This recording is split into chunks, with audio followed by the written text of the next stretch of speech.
Journal American, but this was an article, and I'll just read it.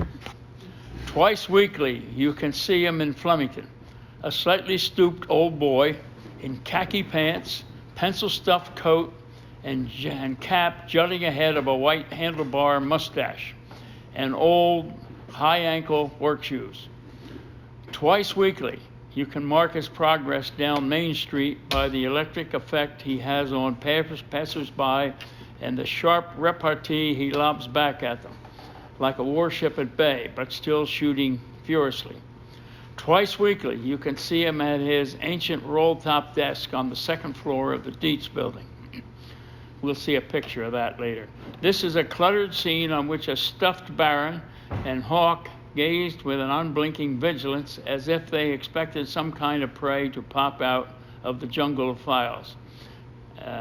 In his opinion, his office hasn't quite attained the status of a jungle yet, but it is rather the town junk shop, his junk being historical items.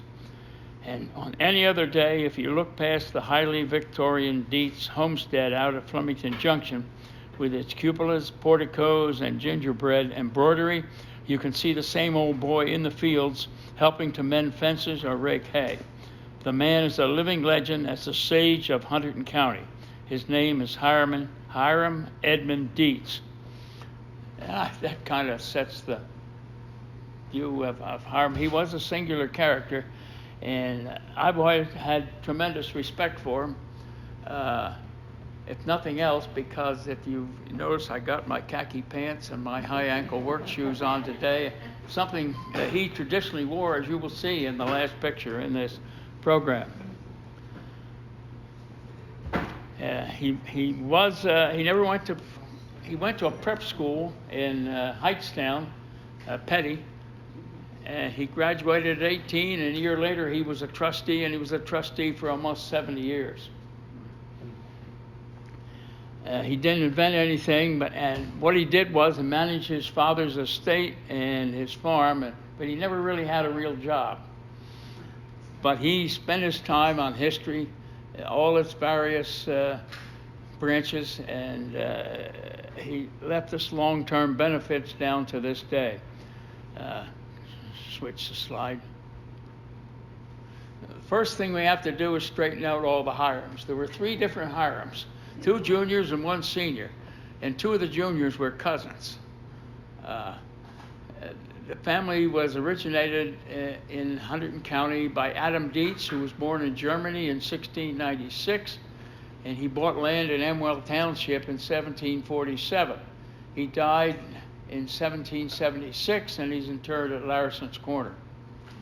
Now, this is a bad slide. We took it out twice, and still it's there. I don't know why we couldn't kill it, but anyway, instead of several generations, read William Deats. He was the son of Adam, and John Deats, third down the line, was the son of William. Now, John Deats was born in 1769, and he started out here in Flemington, and he had an idea about making plows. He was a shoemaker, but he had this idea for plows, and he developed it in his mind before he moved into Ohio. He had a family of several sons, including Hiram, our senior, and Gilbert. Gilbert was born in 1808, but moved out to near Sunbury in Pennsylvania. He had a son, Hiram, known as Hiram Deats Jr., who was born in 1853 in Pennsylvania. And he took over the business from his uncle, Hiram Sr., about 1879, after the death of Lemuel Deats, down the lower left, who was the son of Hiram Deats Sr. He was born in Cherryville in 1845, and he ran the business at Cherryville. I don't know if any of you know where Hunterdon Transformer used to be, but that's where it was. He died in 1879, a young man, and he had just taken over management of the business there at Cherryville, and his father resumed management for a couple of years and then turned it all over to Hiram Deats Jr. out there on the right. Now you can see that Hiram Deats Jr., the son of Hiram Deats Sr., was 25 years younger than his brother. There was 2 marriages and the split families. But the one down there in the bottom on the middle was born in Stockton in 1870. He was the Hunterdon historian. He had 3 daughters and a son, and he died in Flemington in 1963 at age 92, and he was interred in Cherryville, the family church. So now that you're thoroughly confused, there it is. Okay. This is Hiram Sr. We have his portrait in the Hunterdon County Historical Society, and I'll just read a couple papers. One, his obituary, if I can fumble through these papers. Here we go. Mr. Hiram Deats, one of the best-known men in Hunterdon County, died at his residence in Flemington Junction last Tuesday night at 12 o'clock. This was 1879. He was in the 77th year of his age and had been a sufferer for some time from kidney trouble, though not confined to the house until a few days before his death. He commenced life as a poor boy, his sole legacy from his father being the exclusive right to manufacture and sell a plow that the latter had invented shortly before his death and secured a patent upon. Hiram, being gifted with considerable aptitude for machinery, soon brought this plow prominently into notice and also gradually added other improved farm machinery to the list of his industries, and thus laid a broad foundation for the fine estate he has left.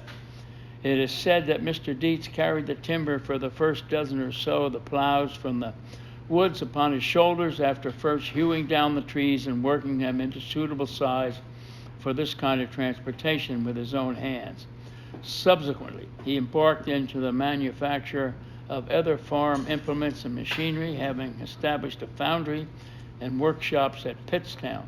All of the articles that he put on the market were of the best, and to this day a farmer in making a venue always speaks of his farm implements as being of Deats make, if such they are. Anyway, it's kind of difficult to follow that the Deats factory was in 3 different locations: Stockton, Cherryville, and Pittstown. And this is a short piece. At a later date, Hiram Deats was a noted manufacturer in and about Pittstown. In 1831, he began to manufacture plows on a farm between Quakertown and Cherryville.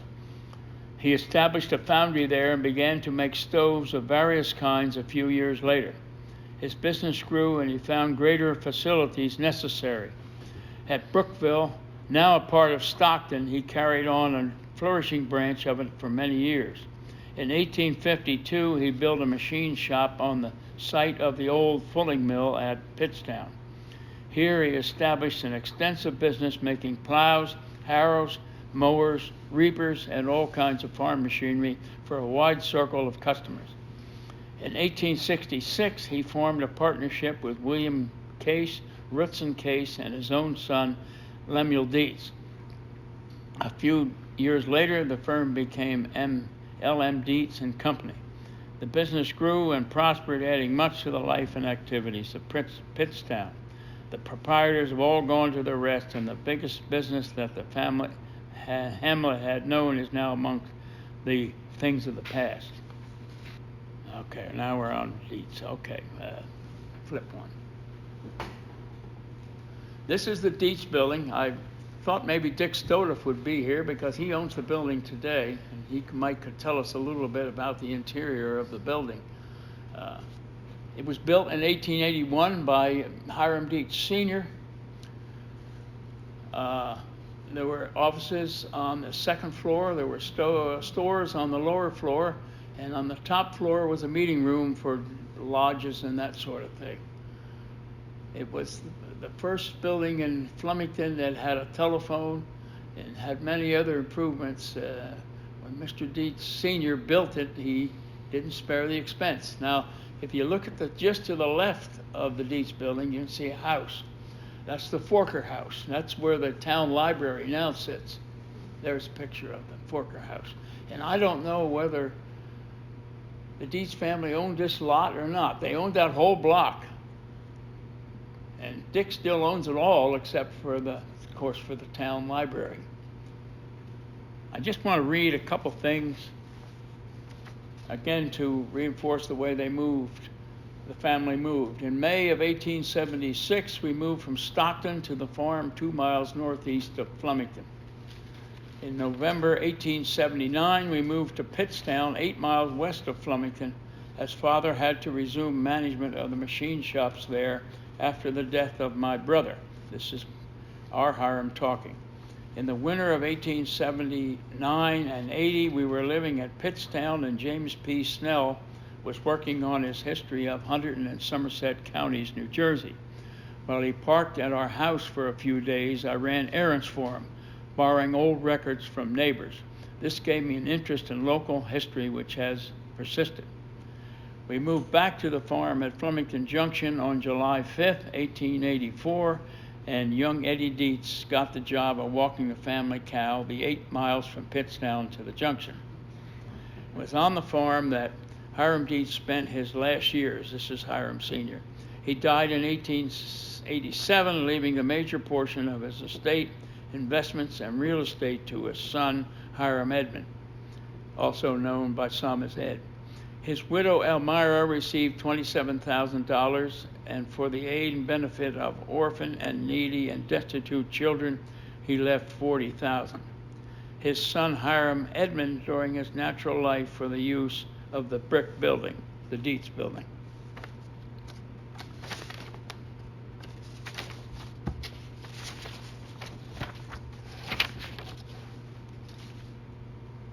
Now, has anybody here ever remember meeting Hiram Deats? Just curious. One, okay. Anybody else? Stephanie? No? No, I didn't hear what you said. Did anybody ever meet Hiram Deats? You have to confess to being 75 or so at least. No. Well, beyond that, let me tell you. John, Well, beyond every that one. time I went to the children's library, he was up in that room next to it, Yeah. and he always looked rather strange. But he never talked to me. Well, I first met him. I'd been in a ship for 3 years in the southern hemisphere. We were running in the Indian Ocean, the South Atlantic, and the South Pacific, and we were always underway, 3 months at a time between ports, no mail, 3 months, and so on. But I took along with me a couple books, and in the little time that we had, I read this book about a Sergeant Kuhl who was killed with the 15th New Jersey. That's a local Civil War regiment here in Flemington, at Spotsylvania in 1864. He got shot in the leg, and he tried to fix a tourniquet with his ramrod and kerchief, and it didn't help. He got filled with bullets, and he was killed. And so I didn't know who he was, and it was same name. I thought I'd try and find out, but there wasn't anything I could do from down there. But when I got home, I was told I got to go see Mr. Deats. So I made an appointment, and I showed up. Flip. Oh, this is just a picture of him in younger times. Flip again. There. This is the house at Flemington Junction. It was built in 1760s by the Redding family, and then it was Mr. Deats Sr. bought it in 1879, I think. I don't have the date right here in front of me, but it was an enormous house, and he added to it after he bought it. And it's set back, if you know where Agway Petroleum used to be, or the Lehigh Valley Railroad Station. Yep. That's now Suburban, I guess, gas. That's where it was. It's set back on the opposite side of the road. And the farm was the mini Acorn farm, and it covered that whole square from there across to the fairgrounds. And I think when it was sold, the fairgrounds got some of the ground to use for parking lots in the back of their lot. But it was an enormous, imposing house, and The one thing about Mr. Deats' houses, he took care of them here in Flemington, and he took care of this one. He didn't paint them. Most of the houses had no paint on them. And you could always tell which ones he owned because those were the ones with no paint. Anyway, I made an appointment, and I showed up there, and I marched up the front steps, and he was there on the front porch sitting in a rocking chair waiting for me. And he says, "What do you want?" He was an abrupt type. He didn't mess around. And if I'd have known what I found in his 90th birthday, they threw a big party for him here in town. And in that article, this is what was written by John Skank. Some of you may remember him as the town mayor. He was the head of one of the heads of the Foran Foundry. And he also was a trustee eventually of the Hunterdon County Historical Society. But at Hiram Deats' 90th birthday party in 1960, this is what John Skank said. "When I was in my late 20s, I suggested to Mr. Deats that I would like to become a member of the Historical Society. He asked me how old I was, and I gave him my age. 'Come back and see me when you're 40, he said. You won't amount to anything as a researcher and member until you're that age.' I waited, and I reapplied, and he eventually became a trustee of the society." But anyway, as we sat there, he unfolded out of his mind, nothing written, the near total history of our Kuhl family. It was amazing what he had in his mind, and it wasn't only our family, it was a lot of different families. If you go into the Hunterdon County Historical Society today, on the left wall is a huge cabinet, and that's now overflowing with family histories. And a lot of those were ones that he developed himself, writing on secondhand paper, on the back of secondhand paper in hand pencil. A lot of them are the histories of a lot of the early Hunterdon County families.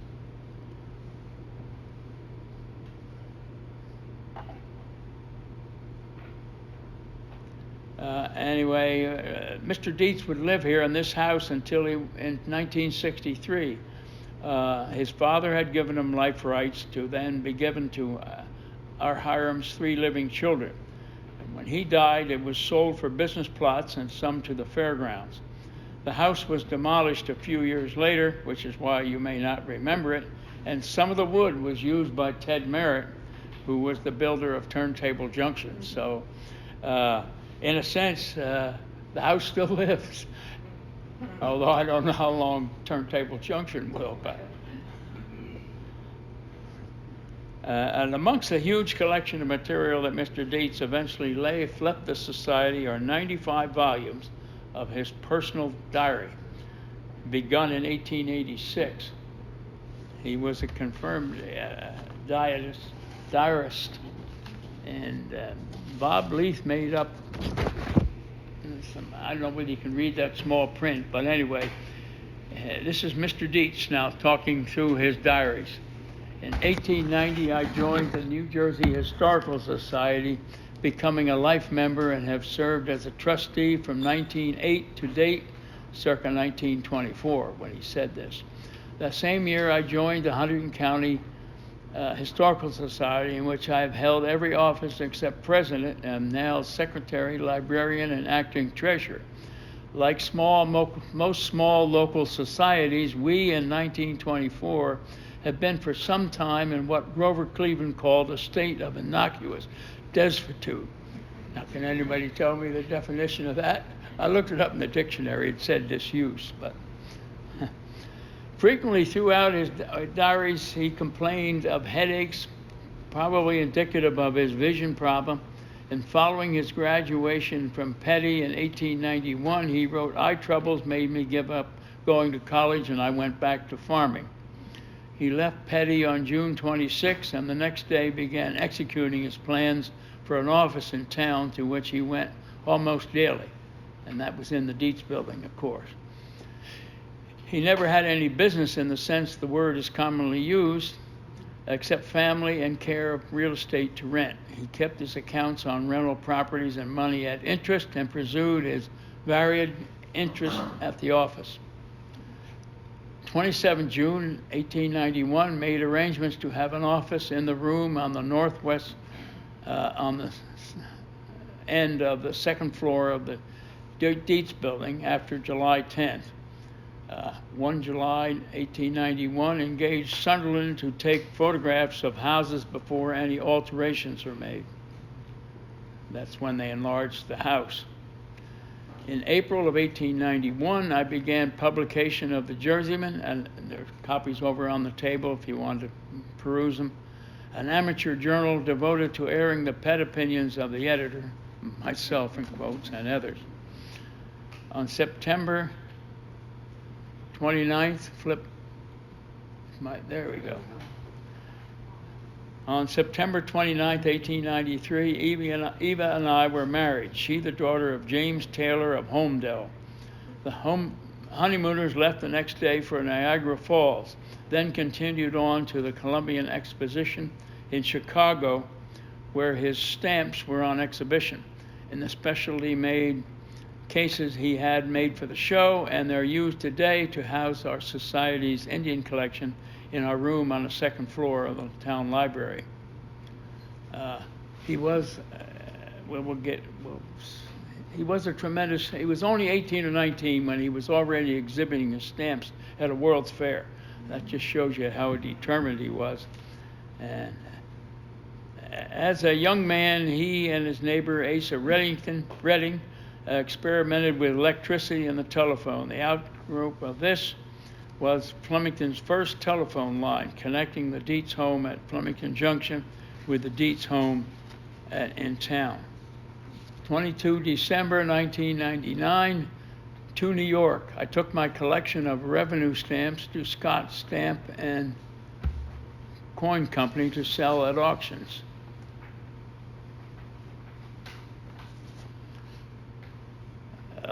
1 November 1900, elected to Bucknell Board of Trustees. By 1915, I was getting tired of running out to graveyards to find a date and began copying the whole yards. Later, my children helped, and occasionally I could get someone else to help. A number of these ran in the Hunterdon County Democrat and in 1918 printed in book form. These became especially valuable in filling a huge void since New Jersey did not mandate vital statistics until 1849, and for the first few years, these were anything but complete. In 1920, I finally realized that in the past I had neglected many opportunities to copy family Bible records, and so whenever I was in any house I thought should have an old Bible, I would start talking of ancestors.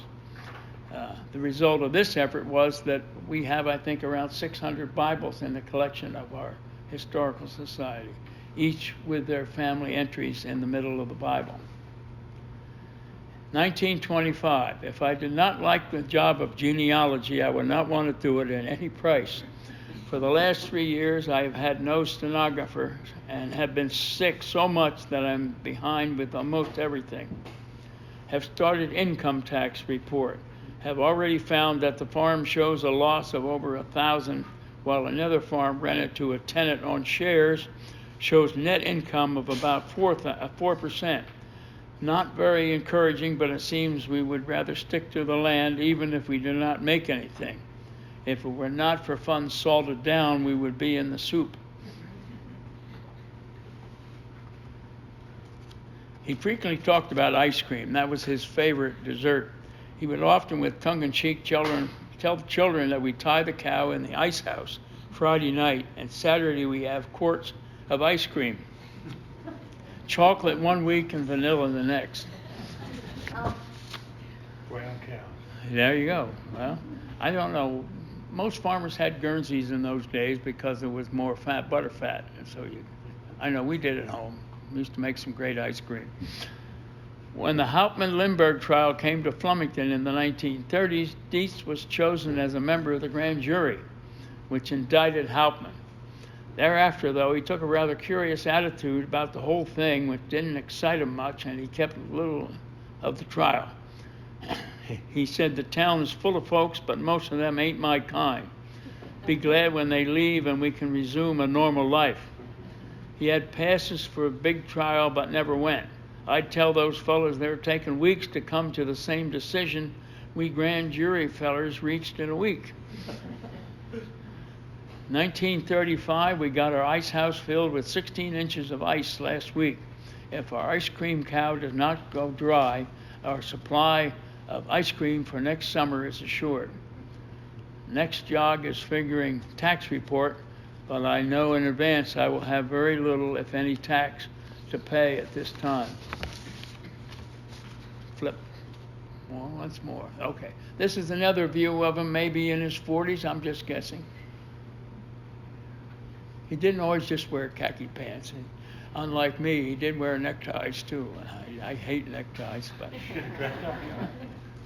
no, I don't know where it got to. But anyway, he died in 1963 in a nursing home up at Union Forge, up there near me in Union Township. He had 2 weeks before had a fall while he was carrying records from the Deats building over to the room in the second floor of the town library, and it's in the end 2 weeks later he died. And this is just some of the highlights of his years. He was a petty school cooperator, that's on the board of trustees, for 59 years. And he was named to that body a year after his graduation from the school with a class of 1891 and has served continuously since that time. He was honored in 1949 as a 50-year director of the Flemington National Bank, as one of the longest continued bank directors in the state. For 50 years, he was a local weatherman. He kept the weather for the United States Weather Bureau, and he received a citation for the long record of service.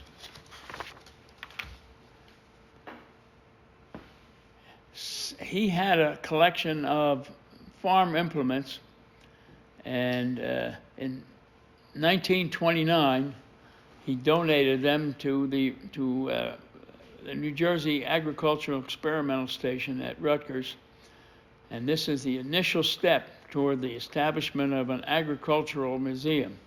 The donation included a Deats plow, a Kugler cultivator, and a Nice cultivator, and a Woolback rake, and 3 wooden frame, 1-horse cultivators.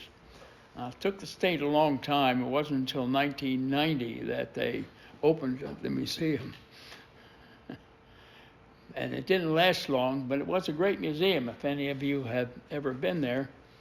But by 2011, the state declined to further fund it, and so the plans were made to close it and dispose of the collection, much of it to go to a museum in Monmouth County.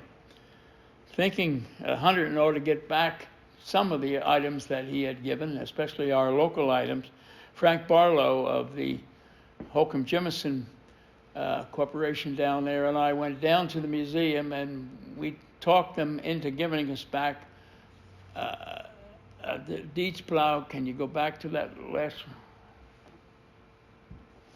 one? For some of you non-farmers, this is the Deats plow, number 6. There were slightly different models, but you can see the plow would cut, and then it had the moldboard plows, they're known as. It would bring the soil up, turn it over, and land it upside down. And then you went over it with a harrow, and it made a very nice job.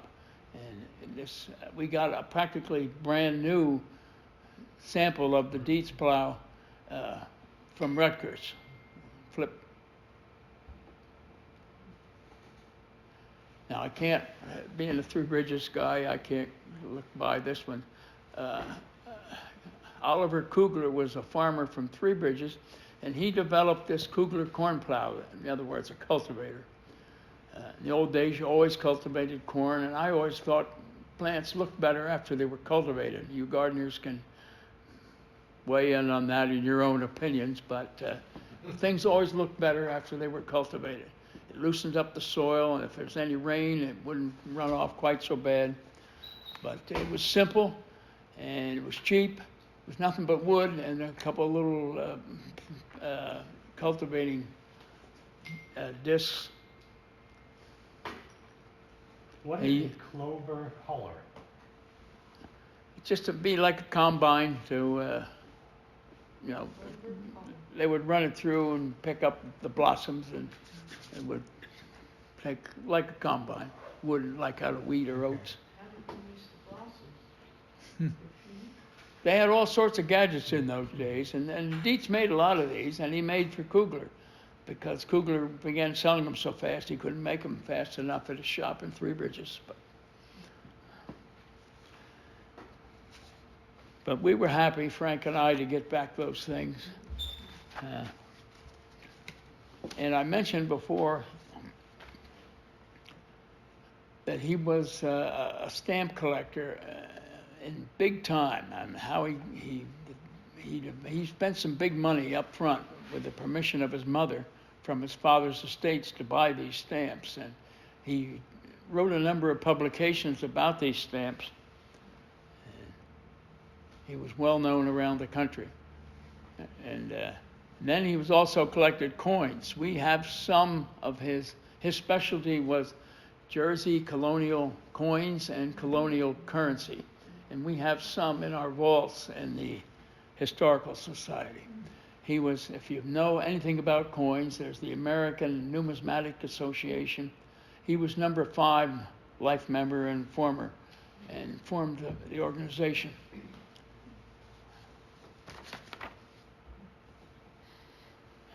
This is sort of a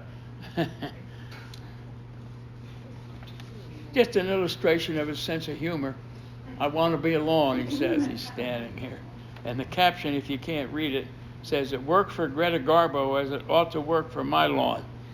Thus spoke Hiram Deats, Flemington's noted historian, stamp collector, landlord, weatherman, farmer, scientist, and now ever-alert protector of newly elected gay blades in back of the Deats building. Mr. Deats hopes wayfarers will allow his lawn to grow to the same graceful maturity as Miss Garbo, whose famous request he parodies in above signs. And by the way, Mr. Photographer, aren't you walking on the grass, Mr. Deats queried.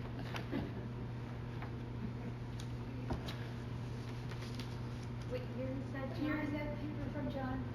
Say again? What's the year on the newspaper? This one?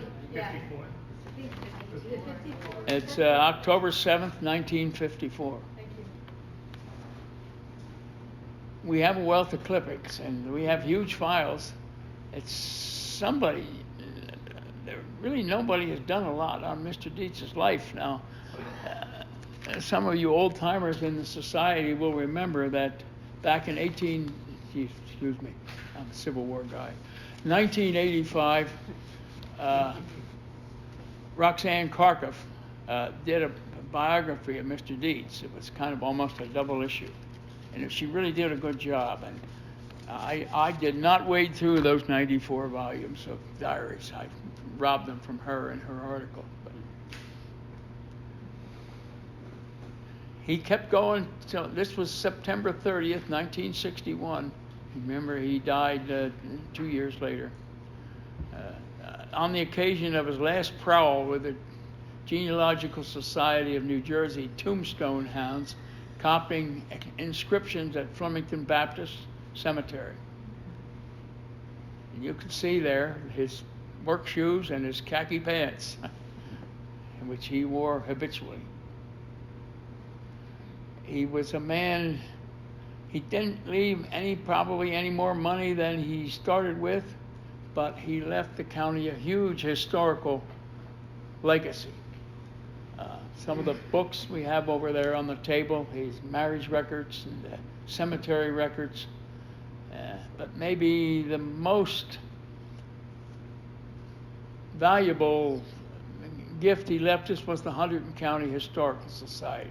He didn't found it, he joined it as a young man, back in the 1800s. And it grew not too fast. And for many years, he was the only member to show up at meetings. He would conduct the meeting, call to order. He sat there alone. He would conduct the business and And take the minutes. yes, he would. He would had to record the minutes because he was the secretary. You know all about that, John. John was our secretary until just recently. John, that D. Stanton Hammond is the guy that The maps. was given us all of the maps. Mm-hmm. Whoops, I didn't mean to do that. But for years, he was about the only member of the society, and not until 1940, about 1940, Howard Moreau of the Hunterdon County Democrat stepped in, and they got the whole thing going again, and today it's grown. We have 500 members, and we have 2 buildings. And we got a long way to go, and we've never enough money in these, especially in this day and age, because our building chairman keeps spending all the money on it. But it's been a challenge, but Mr. Deats would have been proud of us, I think. And that's about all. That's enough, I think. Most of you are tired of hearing. John, let me make a couple of comments about the Deats plows and the Oh, collection. okay. Yeah. If you're one of the 139,000 people in Hunterdon County that's never been down to Holcomb Jemison, and I say that a little facetiously because we've got one of the best farm museums in the country, and most people in Hunterdon County have never been there. But we do have the biggest collection of Deats equipment in the country, and up on the 3rd floor of the barn, and I've dusted it within the last week, so I can attest to the fact that it's still there. But I certainly invite everybody to come down to Holcomb Jemison and see the equipment that we have. It was made in Pittstown, New Jersey, or in Stockton, or wherever it happened to be made in one of the Deats factories. The other thing I want to ask John about is that we have just transferred 800 pounds of rocks from the cleaned rocks. They're now cleaned. This was a part of the Native American collection that Deats was very involved with. And John, I don't think you mentioned anything about his interest in Native American collections and so forth. No, there's just so much to cover, and but we do have one of the best collections of Native American artifacts, and half of the collection was down in the Holcomb Jemison storage area, and the other half is over here in the library here in Flemington, and also part of it in our archive building on River Road. And we're slowly getting that whole collection put back together again, and cataloged and photographed and so forth. So that's another legacy that Deats did leave to Hunterdon County. we have currently a group of archaeologists who are working with those Indian artifacts, should say American, right? Native American. Native American. And they promise great things, so hopefully in a year or two. Yes? I was wondering if you could tell me again the address where the farming equipment is? It's Holcomb Jemison Farmstead Museum on Route 29, just outside of Lambertville. Just north of Lambertville, and across the road from one of the 5 Holcomb houses, and the one that George Washington visited on one occasion at least, two occasions. It's right where Route 202 crosses the river. So That's why Route 202 is bent as it crosses the river. Yeah. And they do have a website. Mhm. Yes, we do. If you haven't been there, you should go. It's they have not only just farm stuff, but post one of the offices, best barber museums shops, in and the all country. that sort of thing. And When did it open? It's open on Wednesday morning from 9 to 12, and on Sunday afternoon from 1 to 4. Wonderful. Or by appointment. Or by festival. Festival? Yeah, we're actually having dairy days down there today. Hiram Dairy Day today. Yeah. There's several events in the fall that are coming up. Well, at that museum, this was a tremendous agricultural county. We had more chickens per acre than anywhere else on earth, I think, for a while. It was a tremendous dairy county for a while. Now there are only maybe four family dairy farms left. Agriculture, except for grain farming, is pretty well gone. One of the major counties in the country in peach production at one Yep. point in time. Peaches. And there were half the peach trees in New Jersey were in Hunterdon County. And according to the Democrat, my great-grandfather had the first commercial peach orchard up at Cherryville. And he used to bring peaches into the Democrat, and they would write it up, and he got his name in the paper. Yeah. Are there any descendants of this couple around He- this area? Well, I wish Dick Stoddard were here. He might know. One of his daughters married an Abig, and we went to school with one of them for a while until he went on to special school somewhere. He had a son who lived in Plainfield, and I don't know if there are any left. Grandchildren, great-grandchildren? Yeah, well, I'm sure there are, but I wouldn't know. Yeah, just curious. Hmm. He left his mark. John, the nephew, was he ever involved in, that has the same name? Was he ever involved in the production? Yeah, he ran the business. He was the one that was at Brookville? He started out there. Okay. And then he, when Hiram Seniors lost his son, Lemuel, he turned the business over within a year or two to the fellow you speak. And he operated the business in Pittstown until 1904 when it closed.